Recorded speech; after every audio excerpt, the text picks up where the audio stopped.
Shalom, selamat berjumpa kembali dalam Victor's Devotion untuk hari ini. Sebelum kita membaca dan merenungkan firman Tuhan, dan setelah kita melakukannya, kita berdoa.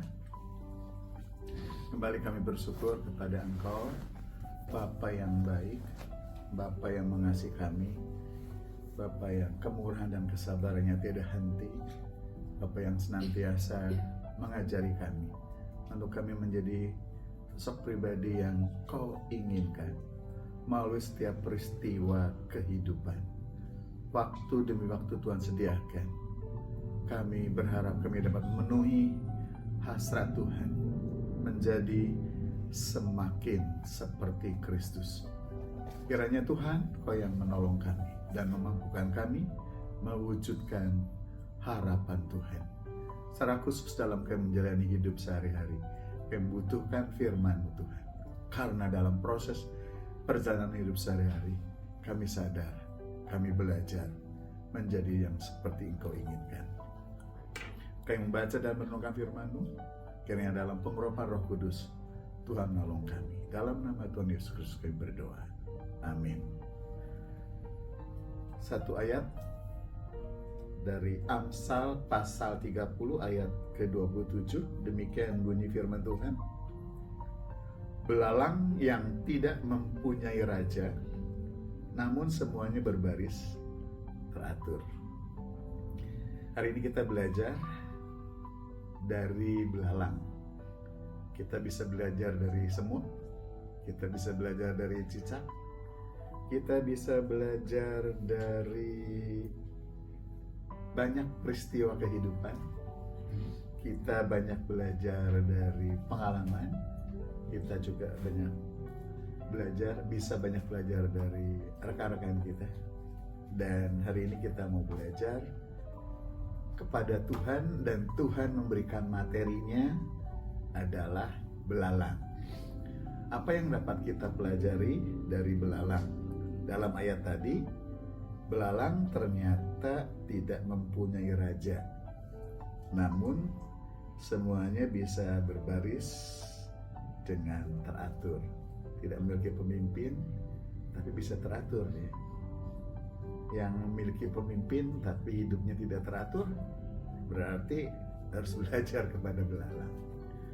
Baik hidup dalam keluarga, dalam gereja, bagi adik-adik di sekolah, baik yang organisasi, yang bekerja di perusahaan, dimanapun, semua kita punya pemimpin. Tetapi ada pemimpin, tetapi ternyata tidak semuanya bisa diatur ya. Sebenarnya bukan tidak teratur, karena tidak mau diatur. Bukannya tidak ada aturan, tetapi karena tidak mau diatur. Ya, pantaslah kalau kita perlu belajar dari belalang. Semuanya teratur, walaupun tidak mempunyai seorang pemimpin. Apakah kita memiliki seorang pemimpin? Di dunia ini kita punya. Di rumah ada orang tua, di sekolah ada guru, ada kepala sekolah, di kampus ada dosen, ada rektor, ada ketua, di masyarakat ada Pak RT, Pak RW, Pak Camat, ada Pak Bupati, ada Pak Wali Kota, ada gubernur, ada presiden. Dimanapun kita berada dalam komunitas selalu ada pemimpin. Tapi bagaimanakah keteraturan terwujud? Terkadang sukar terwujud. Di jalanan, di lalu lintas, di jalan raya diharapkan teratur.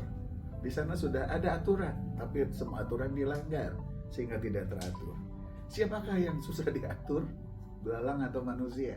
Ternyata manusia. Pantaslah kalau Tuhan berkata kita harus belajar kepada belalang.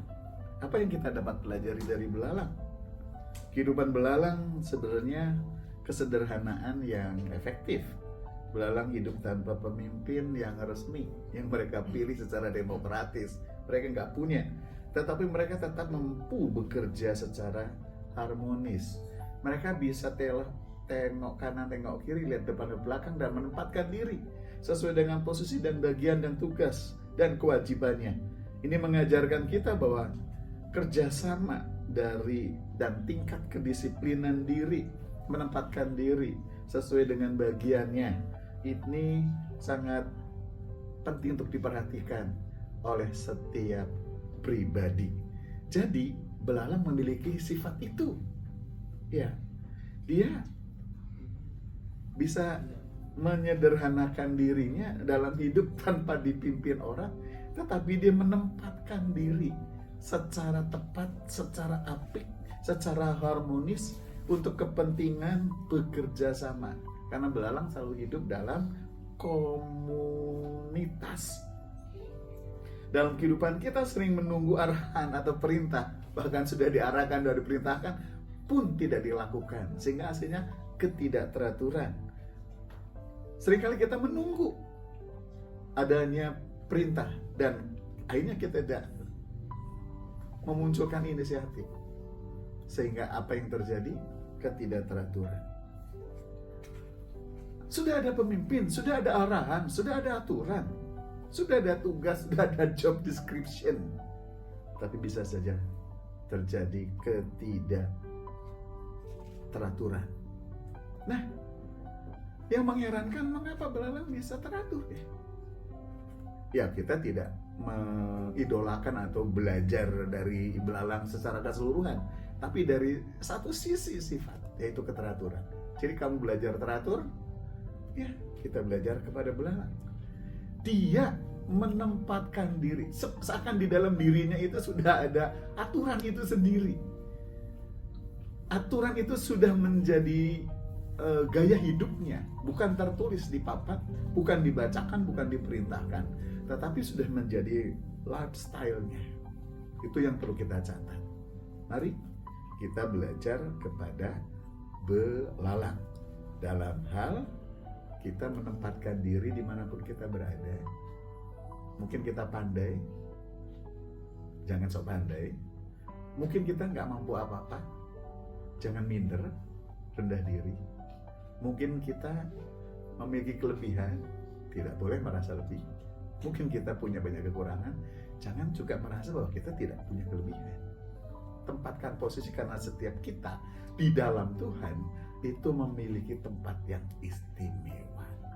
Saya berharap Roh Tuhan menanamkan nilai itu dalam diri kita, sehingga dimanapun kita berada, setiap saat, setiap waktu, kita dalam posisi yang menempatkan diri yang tepat, sehingga menghasilkan keteraturan, keharmonisan, baik di dalam pelayanan, di dalam keluarga, di dalam kerja, dimanapun kita berada. Hal yang kedua adalah bicara soal tentang kedisiplinan. Waduh, disiplin. Disiplin apa sih artinya? Tertib. Tertib itu apa artinya? Mengikuti apa yang telah ditetapkan. Nah, dengan adanya ketertiban, maka pangkalnya sebenarnya adalah itulah disiplin. Belalang bergerak dalam kelompok besar untuk melindungi diri dan mencari makanan, tapi mereka tetap bisa disiplin. Meski kecil dan rapuh, mereka menunjukkan bahwa kekuatan ada dalam kebersamaan. Nah, untuk terus bersama, mereka membangun kedisiplinan. Sebagai orang percaya, kita diajak untuk bekerja sama dalam komunitas, gereja, keluarga, dan di mana Tuhan tempatkan kita sesuai dengan profesi kita masing-masing, untuk kita saling mendukung dan membangun sebagai orang percaya di dalam masyarakat, sebagai tubuh Kristus di dalam gereja. Ayo kita tertib atau disiplin, karena roh yang Tuhan tempatkan pada diri kita itu yang membuat kita tertib, yang membuat kita disiplin. Siapa mengasihi Tuhan? Yang melakukan firman-Nya, dan orang yang melakukan firman-Nya setiap saat menjadi gaya hidup, itu yang disiplin.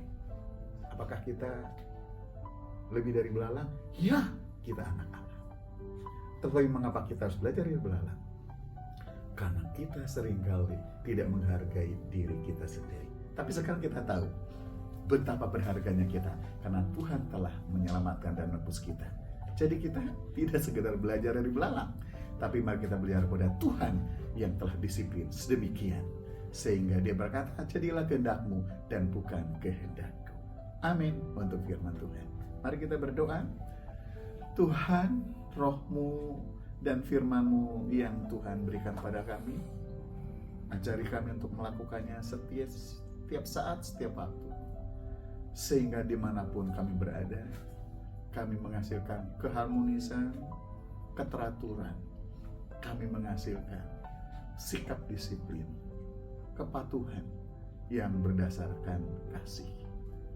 Terima kasih untuk materi firman, untuk kami belajar dari sifat belalang. Terpujilah nama Tuhan yang telah mengajari kami hari ini. Untuk kami dimanapun berada, kami bisa harmonis, menempatkan diri sebaik mungkin, dan disiplin.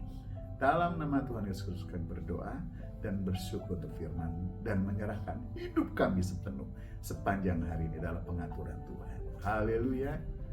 Amin. Demikian firman Tuhan hari ini untuk kita semua renungkan dan praktekkan, dan sampai jumpa pada Victor's Devotion mendatang. Tuhan memberkati.